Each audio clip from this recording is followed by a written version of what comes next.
Bismillahirrahmanirrahim.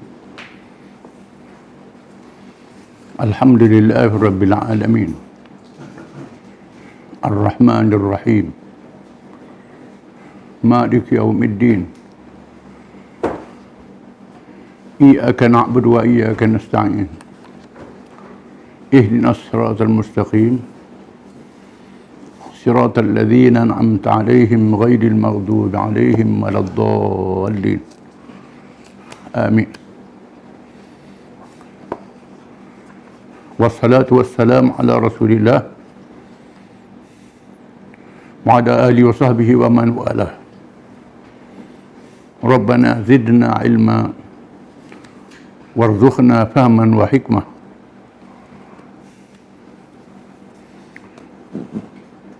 Setelah kita mempelajari mazhab Khawarij dan pecahan-pecahannya, hari ini kita mula bincang tentang mazhab Mu'tazilah dan pecahan-pecahannya. Mereka, yakni Mu'tazilah itu ialah satu golongan dalam masyarakat Islam yang menganut satu fahaman yang lahir dengan berpandukan kepada hujah-hujah akliyah, hujah-hujah yang menggunakan akal, yang lebih banyak daripada nas-nas Al-Quran dan sunnah Rasulullah SAW. Fahaman ini timbulnya berpunca daripada pengaruh ilmu falsafah yang diterjemahkan ke dalam bahasa Arab di zaman kerajaan Abbasiyah. Fahaman ini berkembang dengan pesat di abad kedua Hijrah apabila berlakunya pengaruh ilmu asing dengan percampuran umat Islam dengan umat lain, dengan pesatnya gerakan terjemahan di zaman itu, khususnya di zaman Al-Mansur dan Al-Ma'mun, dua orang khalifah Abbasiyah. Tidak menjadi salah kita belajar ilmu yang bermanfaat daripada bangsa asing, kerana Allah Ta'ala menggalakkan kita mengambil manfaat daripada akal dan pengalaman manusia. Dan hadis menyokong supaya kita mengambil ilmu daripada orang asing. Di antaranya ialah sabda Nabi SAW, al-hikmatu dhallatul mu'min fa'anna wajadaha fa haqqu biha. Kebijaksanaan itu adalah barang tercecer, laksana barang tercecer, seperti barang hilang yang dijumpai. Di mana saja dijumpai, maka orang Islam yang beriman lebih layak untuk memungutnya. Dan di sana ada riwayat suruh belajar sampai ke negeri Cina. Maka di zaman kerajaan Abbasiyah, setelah berkembangnya pengaruh Islam di luar daripada wilayah Arab, setelah tumbangnya kuasa besar Parsi dan Rom, dan orang Islam masuk ke China, masuk ke rata-rata dunia, bercampur dengan berbagai masyarakat, maka digalakkan orang Islam mengambil ilmu duniawi daripada bangsa asing.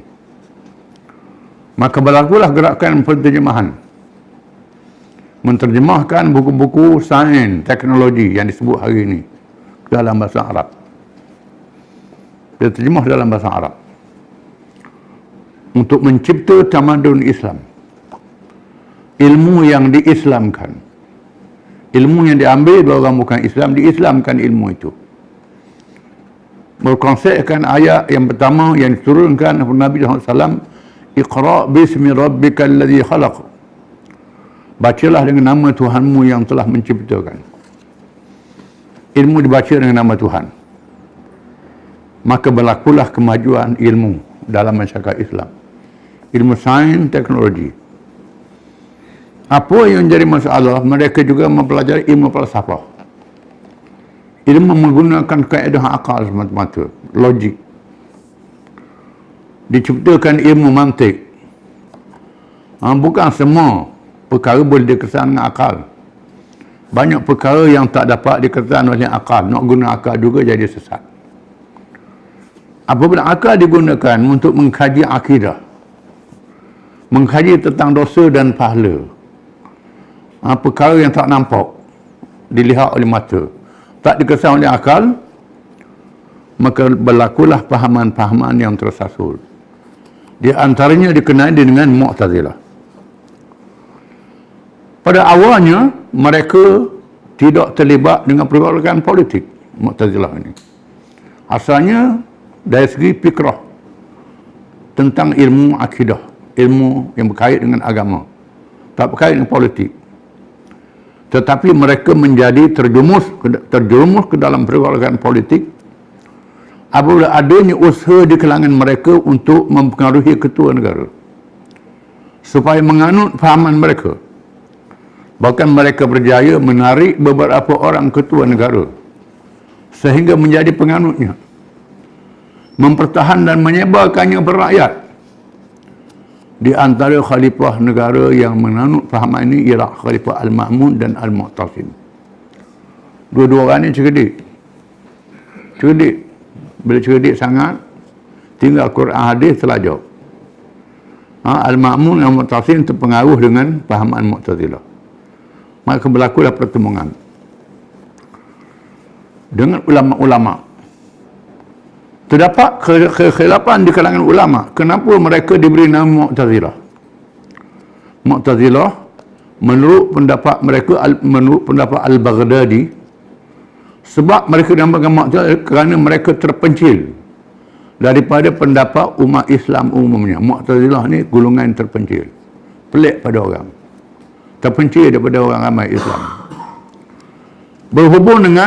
Pada mulanya berhubung dengan hukum orang-orang yang mengerjakan dosa besar, iaitu mereka berpendapat hukumnya di antara iman dan kufur, yang ini tidak mukmin dan tidak kafir. Pada awalnya terdapat perbahasan di antara ahli sunnah, Syiah dan Khawarij. Khawarij mengatakan mengerjakan dosa besar jadi kafir. Khawarij kata. Ahli sunnah termasuk juga mazhab Syiah mengatakan buat dosa besar tak jadi kafir. Tak jadi kafir buat dosa besar. Kerana sabit di dalam hadis-hadis yang banyak, berpandukan ayat-ayat Quran yang banyak, mengatakan Allah Ta'ala mengampun dosa yang banyak. Dosa yang besar diampun oleh Allah kalau bertaubat, selagi orang itu beriman. Bahkan orang kena hukum hudud tu, Nabi sembahyang jenazah dia, menandakan bahawa buat dosa besar ni tak jadi kafir. Khawarij kata tidak kafir kerana dah disebut dulu, dia sebut hadis. Di antaranya, man tarakas salata muta'ammidan faqad kafara jihara. Barang siapa yang tinggal sembahyang dengan sengaja jadi kafir.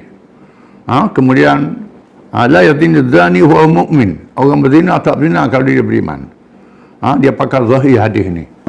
Pada hadis ni ialah satu larangan yang keras meninggalkan sembahyang. Melakukan zina tujuannya keras kerana perlu dibaca hadis-hadis yang lain. Kerana sabit orang tinggal sembahyang ni, Nabi tak bakar rumah pun, walaupun yang ancam bakar rumah. Nabi tak pacung orang tinggal sembahyang, marah saja je. Yang dihukum hudud pun, hukum kisah pun ada yang dimaafkan. Kisah dimaafkan. Jadi macam mana dia kata jadi kafir? Jadi ahli sunnah kata tak kafir. Jadi puak Khawarij pada guna Mu'tazilah ni guna akal. Kafir dak, Islam dak, dia kata. Tidak kafir, tidak Islam, tapi kekal dalam neraka. Menurut Asy-Syahrastani, mereka dinamakan Mu'tazilah ialah apabila pemimpin mereka Wasil bin Atha al-Makhzumi ataupun al-Ghazali, dia digelar Ghazal al-Alsa. Ghazal al-Alsa, Wasil bin Atha ni. Al-Alsa ni dalam bahasa Melayu tak boleh menyebut huruf ra. Sebut ra jadi rin. Jadi orang gelar dia Wasil bin Atha al-Alsa. Tak boleh sebut pada mana ra. Biasalah lidah tak disebut. Dia bergelar begitu. Jadi Wasil bin Atha ni dia adalah murid kepada Hasan Basri. Hasan Basri inilah ulama tabi'in. murid Sayyidina Ali, murid Ibn Abbas, murid sahabat-sahabat. Dia bertelengkor dengan gurunya Al-Hasan Al-Basri rahimahullah, berhubung dengan masalah orang yang mengerjakan dosa besar itu. Berlawan dengan Tok Guru dia, Hasan Basri. Sampai dia kata tak, dia kafir. Dia kata tak, Islam tak, kafir tak. Hasan Basri menghurai tentang mazhab Khawarij itu tak betul. Lalu Wasil memisahkan diri daripada Hasan. Dia pun tak hadir majlis halaqah. Zaman dulu dia bukan bilik kelas, halaqah. Bila guru duduk keliling itu halaqah, mengelilingi guru dalam masjid. Mulakan masjid itu besar, dia halaqah banyak. Tiba-tiba Wasil bin Atha ni tak hadir dalam majlis. Dia mengaji sokmo dengan Hasan Basri. Lalu Wasil memisahkan diri daripada Hasan, mengadakan halaqah ilmu yang berasingan dalam masjid yang sama, mengajar sendiri pula. Lalu Hasan berkata, i'tazalana Wasil. Hasan Basri kata, i'tazalana Wasil. Wasil telah mengasingkan diri daripada kita. Wasil ni lari daripada kita dah. Dia berkata, i'tazala ni lah digelar Mu'tazilah. Maka mereka dinamakan Mu'tazilah, yakni orang yang mengasingkan diri. Menurut Ibn Khilkan dalam Wafiyatul A'yan, orang yang pertama menamakan mereka dengan Mu'tazilah ialah Qatadah bin Di'amah As-Saddusi. Qatadah ni ulama tabi'in juga. Adalah di kalangan ulama besar generasi At-Tabi'in. Beliau ialah seorang ulama tabi'in, murid pada Hasan Basri. Qatadah murid pada Hasan Basri. Beliau seorang yang buta, Qatadah ni buta, mengaji Hasan Basri. Pada suatu hari, beliau tersalah duduk dalam bilik ilmu yang dianjurkan oleh mereka yang lari di Hasan Basri. Dia orang buta, rakyat-rakyat dalam masjid, dia duduk kat halaqah dekat orang mengajar salah tadi. Kerana masalah hukum orang mengerjakan dosa besar, dengar-dengar duduk syarah masalah tu. Apabila dia mendengar suara yang mengajar itu bukannya Hasan Basri, tapi Umar bin Ubaid, salah seorang daripada mereka yang tersebut, tiba-tiba Qatadah berkata, innama haula'il Mu'tazilah. Sesungguhnya mereka ialah golongan Mu'tazilah yang memencikan diri. Bukan Tok Guru kita ni. Dia buta. Lalu panggilan ini dia namakan nama golongan Mu'tazilah. Itu asal-usul gelar Mu'tazilah diberi kepada mereka. Dia ada cerita yang menarik. Dia Hasan Basri ulama tabi'in, Qatadah dia ulama tabi'in, Ibn Sirin ulama tabi'in.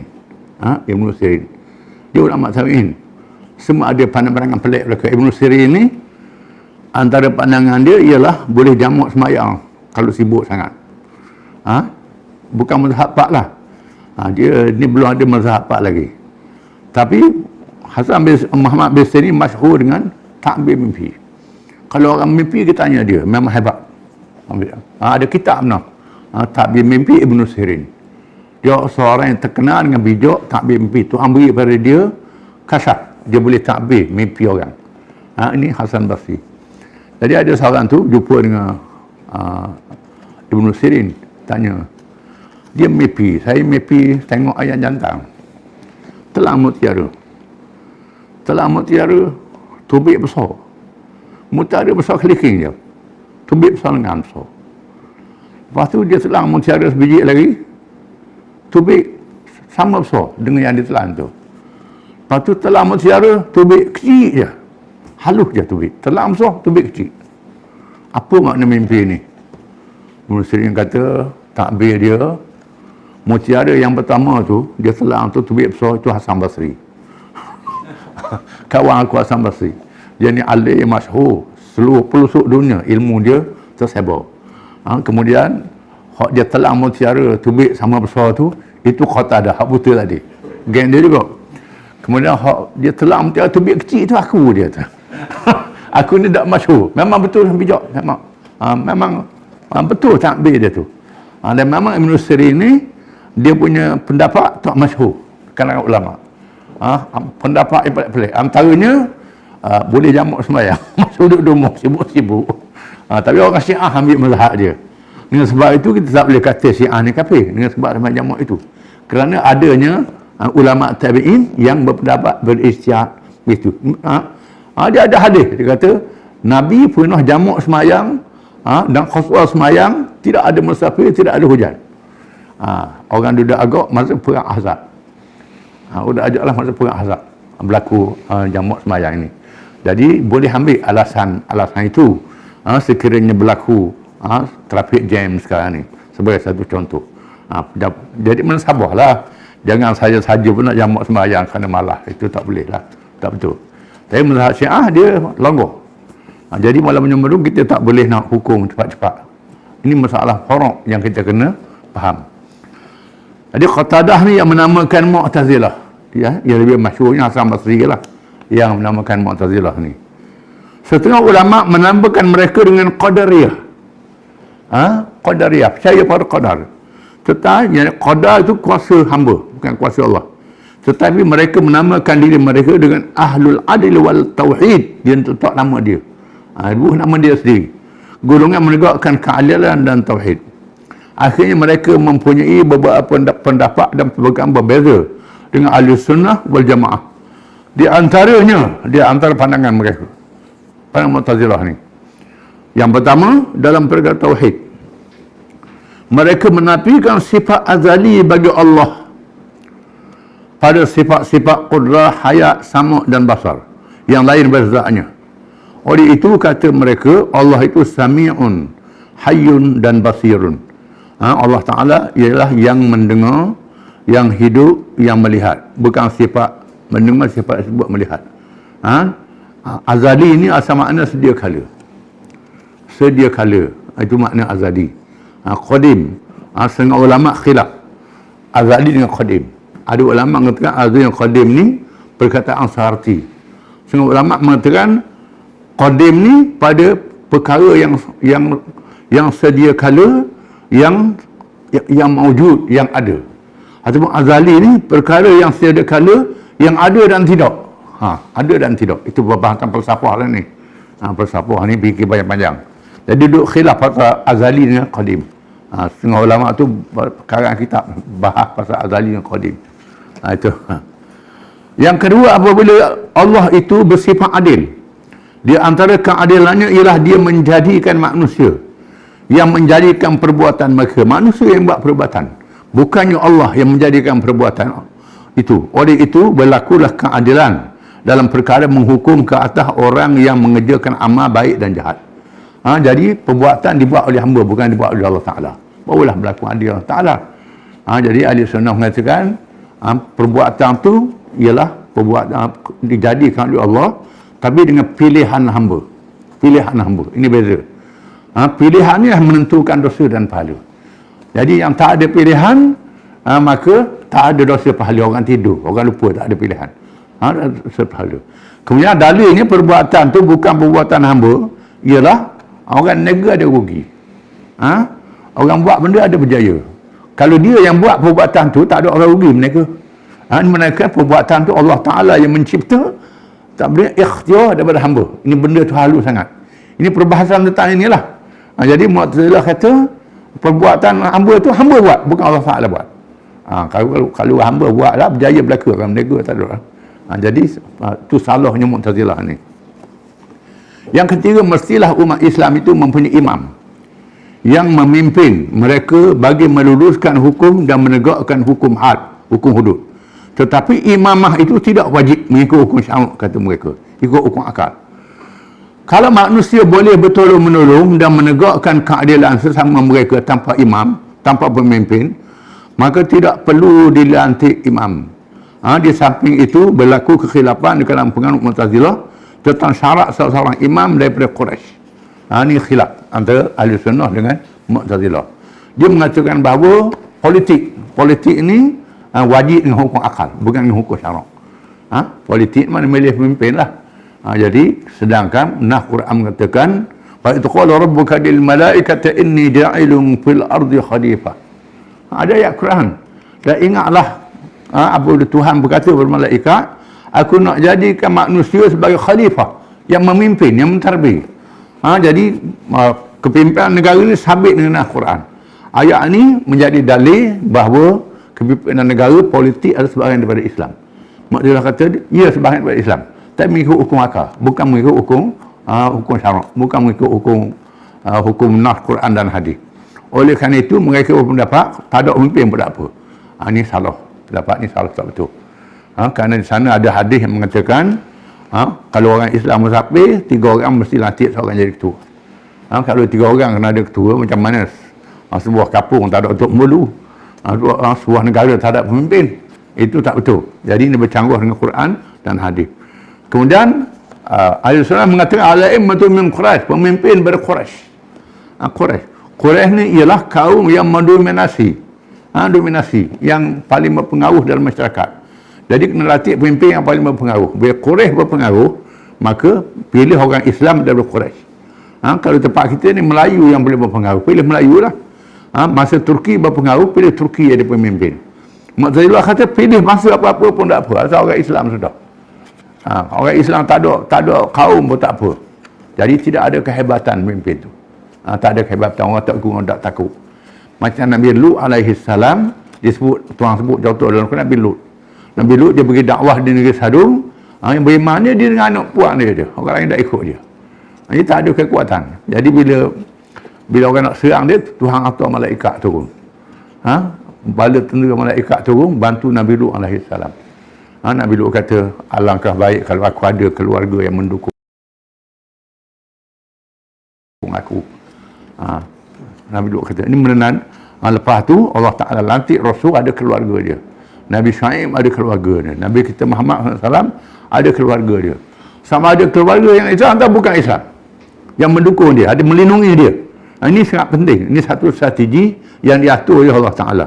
Itulah sebab kepimpinan negara. Maka Quraisy inilah syarat kaum yang mendominasi. Mu'tazilah kata tak ada. Siapa-siapa dia pun boleh. Jadi ada juga orang ikut Mu'tazilah ni dalam politik. Mu'tazilah. Ya. Bukan akidah saja. Akidah Mu'tazilah, politik Mu'tazilah. Yang keempat, masalah paling besar yang menjadi fitnah pada umat Islam ialah apabila mereka mengatakan kitab suci Al-Quran itu kalam Allah yang baru, bukannya qadim.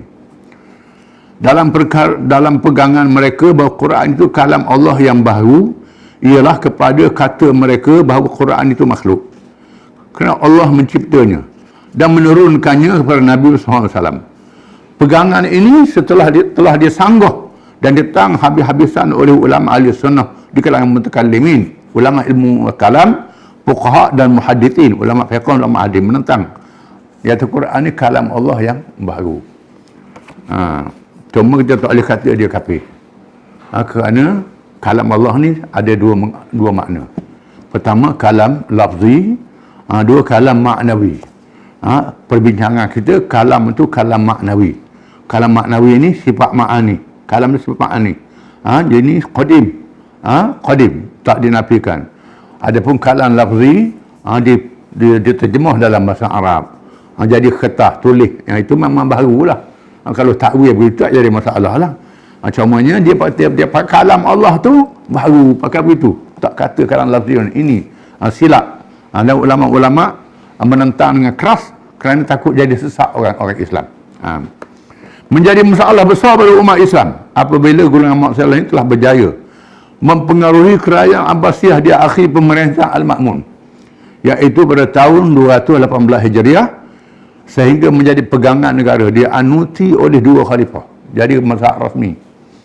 Selepasnya itu Al-Mu'tasim dan Al-Wasiq, dan berakhir zaman Al-Mutawakkil tahun 234 Hijriah. Sampai 3 khalifah menganut mazhab dia, Al-Ma'mun, Mu'tasim dan Al-Wasiq.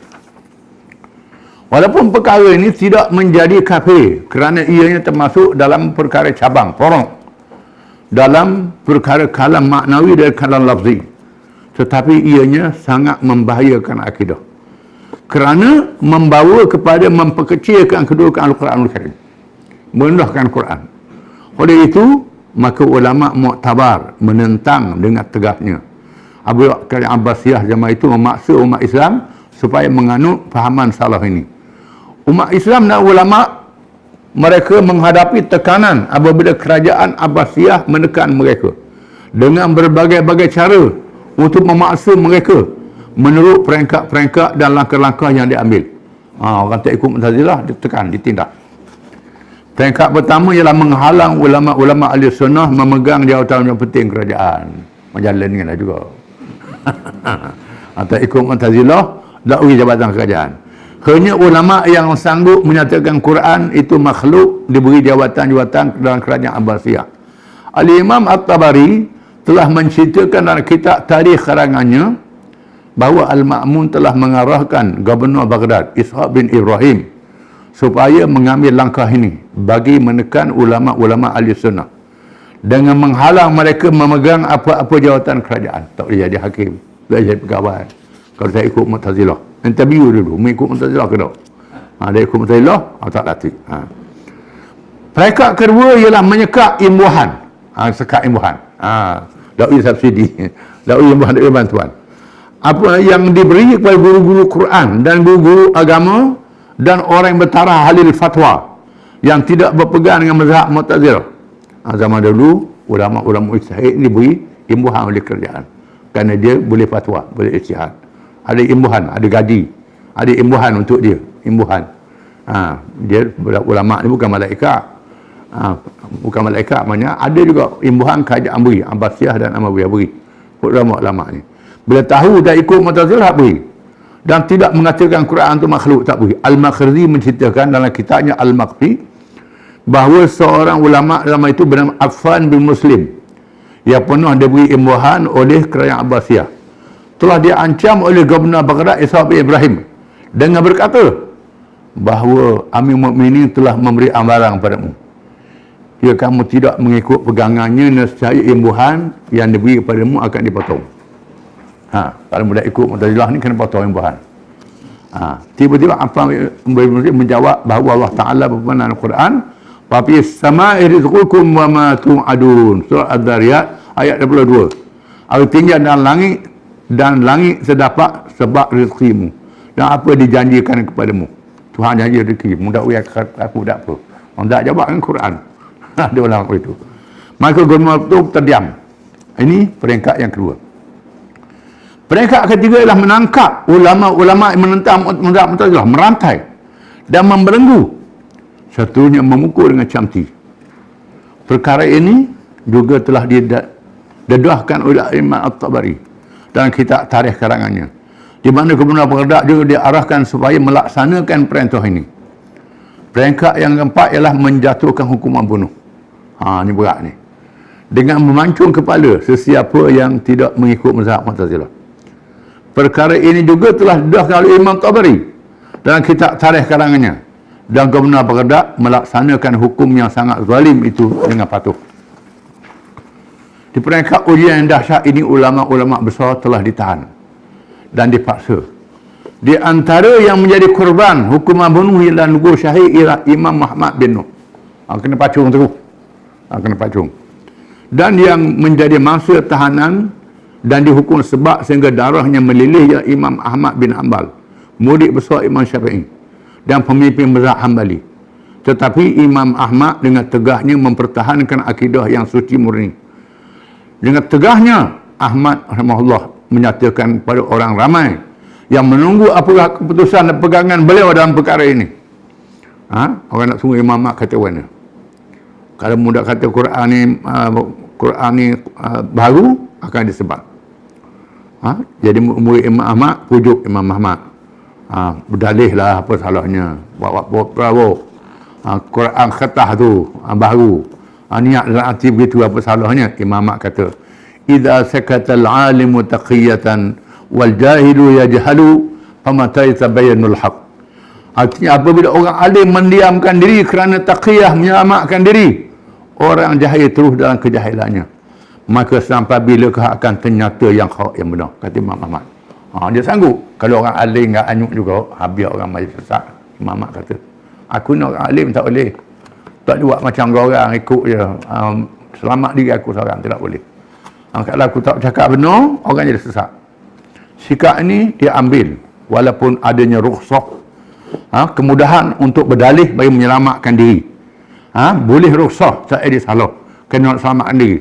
Tetapi Imam Ahmad memilih azimah, iaitu sikap yang diambil yang lebih afdal, yang pernah diambil oleh para anbiya alaihi wassalatu wassalam. Ulama akan waris nabi-nabi. Ulama waris Nabi ni ialah ulama yang sanggup mati menyatakan yang benar. Ini ulama waris Nabi sungguh. Kalau ulama yang bukan waris Nabi ni, tak apalah, selamat diri dia. Selamat diri dia seorang. Itu rukhsah dipanggil. Wallahu alam.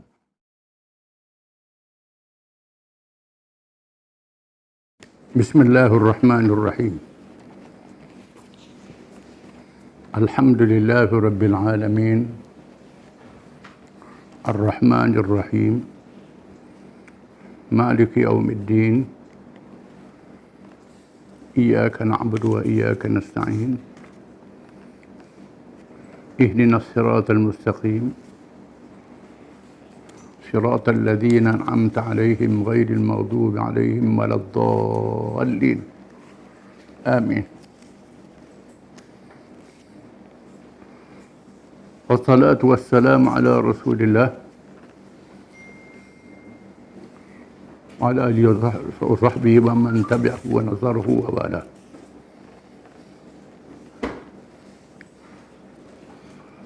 ربنا زدنا علما warzuqna fahman wa hikmah. Kita sambung perbincangan tentang mazhab Mu'tazilah. Pecahan Mu'tazilah. Seterusnya, Mu'tazilah berpecah pula kepada beberapa mazhab. Setengah ulama berkata 22 mazhab. Dan setengah ulama pula berkata 23 mazhab. Terlalu banyak mazhabnya. Yang terkenalnya ialah Al-Wasiliyah. Mereka ialah pengikut kepada seorang yang bernama Abu Hudzaifah Wasil bin Atha Al-Ghazal atau Al-Ghazal. Setengah kitab sebut Al-Ghazali. Dia pernah menjadi murid dan pengikut Al-Hasan Al-Basri. Hasan Basri ialah di kalangan ulama At-Tabi'in, murid kepada sahabat-sahabat radhiyallahu anhum, dan menganut mazhab Mu'tazilah setelah dia membaca buku-buku falsafah dan terpengaruh dengannya. Kerana banyak baca buku, tidak berguru, pakai akal sendiri. Falsafah adalah ilmu yang menggunakan logik, menggunakan akal. Bila akal dipisahkan daripada wahyu, daripada Quran dan hadis, maka lahirlah pandangan-pandangan yang terpesong seperti Mu'tazilah. Kerana bukan perkara agama boleh dicapai oleh akal. Banyak perkara agama yang tak boleh dicapai oleh akal manusia. Bila guna akal, maka jadi sesat. Di antara pahaman Al-Wasiliyah ialah, yang pertama, orang yang mengerjakan dosa besar, hukumnya tidak Islam dan tidak kafir, tetapi kekal juga di dalam neraka. Berbeza dengan pandangan Khawarij dan pandangan Ahli Sunnah wal Jamaah. Khawarij mengatakan mereka yang mengerjakan dosa besar jadi kafir. Diterangkan minggu lepas, berpandu pada hadis yang zahir saja. Baca satu hadis, tak baca huraian-huraian dia. Di antaranya hadis, man taraka salata muta'ammidan faqad kafara jihara. Barang siapa yang tinggal sembahyang dengan sengaja jadi kafir dengan nyata. Itu zahir hadisnya. Dan hadis sabda Nabi sallallahu la yazni zani fa huwa mu'min. Orang berzina dia tak berzina kalau dia tidak beriman. Itu zahir hadisnya. Tetapi di sana ada hadis-hadis yang lain, yang menunjukkan bahawa mereka yang mengerjakan dosa besar masih beriman. Di antaranya mereka meninggalkan sembahyang, Nabi marah dengan keras. Tak disebut dalam Nabi pernah hukum bunuh mereka yang tengah sembahyang. Tentangnya tak sembahyang, bunuh selalu. Tidak begitu. Diberi tempoh, dipujuk, dihajar, dididik. Yang berzina dikenakan hukum hudud. Bila hukum hudud, ada hukum yang rejam hingga mati. Nabi sembahyang jenazah dia. Sahabat sembahyang jenazah dia. Dan ada hadis mengatakan seorang perempuan yang dikenakan hukum rejam hingga mati, Nabi sebut Allah Ta'ala terima taubat dia. Taubat dia kalau ditimbang dengan 70 ahli Madinah, lebih besar taubat dia lagi. Ini menandakan bahawa dia masih beriman. Maka hadis tersebut maknanya ialah dia kalau menafikan haramnya. Dia menafikan hukum baru jadi kafir. Dia engkar hukum. Kalau dia tak engkar hukum, dia lawan saja, dosa besar. Menyebabkan masih beriman. Itu pandangan Ahli Sunnah wal Jamaah. Ahli Sunnah wal Jamaah mengatakan mereka yang mengerjakan kepada Allah tidak kafir. Masuk neraka tak kekal, masih ada iman. Selagi ada iman sebesar zarah, akan dibebaskan daripada api neraka. Disebut dalam hadis-hadis yang sahih yang menghuraikannya. Adapun Wasil bin Atha yang Mu'tazilah mengatakan Islam tak, kafir tak, antara dua. Tapi kekal ada neraka. Dia ambil jalan tengah. Pakai hukum akal. Yang kedua, menafikan sifat ilmu, qudrah, iradah dan hayat bagi Allah. Dia menafikan sifat, ilmu tu sifat, qudrah tu sifat, iradah tu sifat dan hayat tu sifat. Kerana kata mereka itu bukannya sifat, tapi zat. Itu bukan sifat, itu zat. Dia mengatakan Allah itu alim yang mengetahui, qadir yang berkuasa, murid yang berkehendak, dan hayyun yang hidup. Itu nama bagi Allah, zat dia, bukan sifat dia. Sebab itu dia salah tafsir. Kita tak boleh anggap mereka ni kafir, cuma salah tafsir. Jahat adab terhadap ilmu Quran. Yang ketiga, perbuatan baik dan jahat itu daripada hamba, bukan daripada Allah. Semua perbuatan itu daripada hamba. Allah Ta'ala tidak fenomena. Allah Ta'ala tidak menjadikan perbuatan. Sedangkan perbuatan manusia juga adalah ciptaan Allah Ta'ala yang menciptanya, tapi dengan pilih, dengan ikhtiar. Dosa dan pahala berdasarkan kepada ikhtiar, kepada pilihan. Pilihan akal. Orang tak berakal, dia anggap tak berdosa. Orang yang lala, yang tidur, orang yang lupa, tak berdosa. Kalau sekiranya perbuatan daripada hamba daripada Allah, orang menega semua utuh mereka. Tak ada yang rugi. Tok Umar berubat, baik belaka orang sakit. Doktor berubat, baik. Kalau perbuatan hamba. Menandakan bahawa manusia berikhtiar saja. Yang mencipta Allah Ta'ala. Itu pandangan yang betul. Yang betul. Dosa pahala bergantung kepada ikhtiar dan pilihan. Bukan berdasarkan kepada kemampuan. Kemampuan itu ada batas.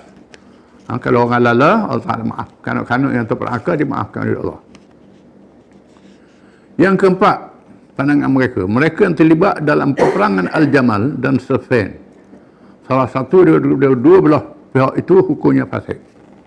Oleh itu, mereka tidak menerima Sayyidina Ali, Talha dan Az-Zubair radhiyallahu untuk menjadi saksi. Mereka menganggap Sayyidina Ali fasik, Talha fasik, Zubair fasik, Muawiyah fasik, Aisyah si Nabi pun fasik. Dianggap fasik. Sedangkan Quran menyebut radhiyallahu anhum wa radu an. Mereka diredha oleh Allah Ta'ala. Ahli-ahli Badar diampun dosa oleh Allah Ta'ala, disebut dalam hadis-hadis yang sahih. Ayat-ayat Quran memuji Muhajirin dan Ansar. Peperangan Jamal dan Siffin itu kerana salah ijtihad. Tidak dinafikan. Peperangan Al-Jamal antara Sayyidina Ali menentang tentera yang melawan dia, Aisyah, Talha dan Zubair. Kerana tak puas hati tentang kematian Sayyidina Uthman bin Affan. Kerana pembunuhnya tak jatuhkan hukuman. Kerana Sayyidina Ali menangguhkan hukuman. Dengan sebab ramai sangat terlibat dalam pemberontakan itu. Ramai sangat terlibat dalam keadaan syubhat, dalam keadaan keliru. Tak tahu sebab dia bunuh bolong amat sekali. Maka kalau dia ambil tindakan menjadi fitnah lebih besar. Mereka ni ketua-ketua kaum menyebabkan berlaku perang saudara lebih besar lagi. Sayyidina Ali menangguh dulu, menangguh perkara ni, menangguh. Oleh kerana tak puas hati tangguh ni, maka Aisyah dengan Zubair Talhah yang datang daripada Mekah, padahal mereka juga sokong Sayyidina Ali jadi khalifah. Bila Sayyidina Osman dibunuh, mereka jumpa Sayyidina Ali. Solat sudah dia kata, aku tak mau. Saya tak mau. Aku tak mau jawatan ni. Aku tak mau. Kecuali kalau orang ramai setuju, aku maulah. Kena tanya orang ramai, tak boleh tanya aku. Sayyidina Ali kata. Akhirnya dia heret senang dibawa ke masjid. Dan orang ramai bersetuju Sayyidina Ali jadi khalifah. Dia bai'ahkan. Bila orang ramai bersetuju, Sayyidina Ali terima. Sayyidina Ali tolak jawatan itu. Bukan dia nak sangat, dia tolak. Keadaan sangat huru-hara, pilih orang lain. Bila orang desak, dia pilih. Bila Sayyidina Ali pilih, tak puas hati pula. Lalu buat pasukan tentera, puluh ribu tentera menyerang Sayyidina Ali. Sayyidina Ali berundur pergi ke Iraq masa itu.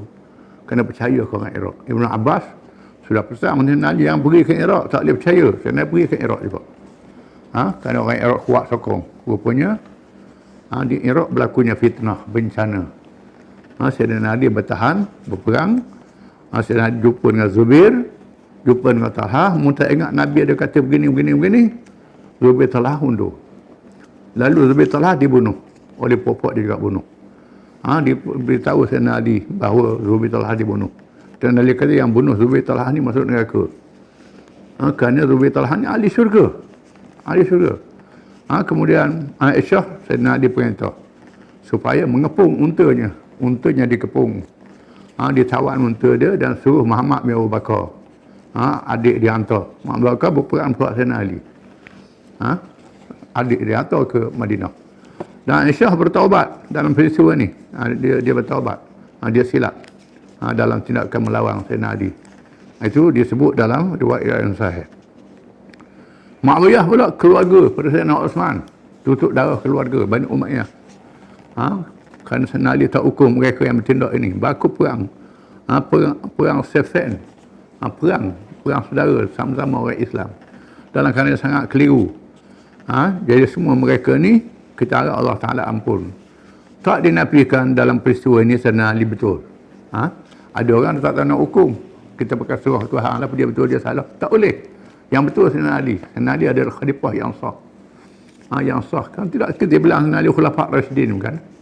Khulafah Rasyidin. Dah bilang apa khulafah Rasyidin? Dah dia salah. Setengah Tok Guru tu mengajar kita tak boleh pihak mana-mana. Tak betul tu. Memang dalam perang ni Sayyidina Ali yang betul. Tapi mereka tu salah. Kita harap Allah Ta'ala ampun dosa mereka yang salah ni. Kita anggap begitu. Memang kalau kita kaji-kaji Sayyidina Ali betul dalam tindakan dia.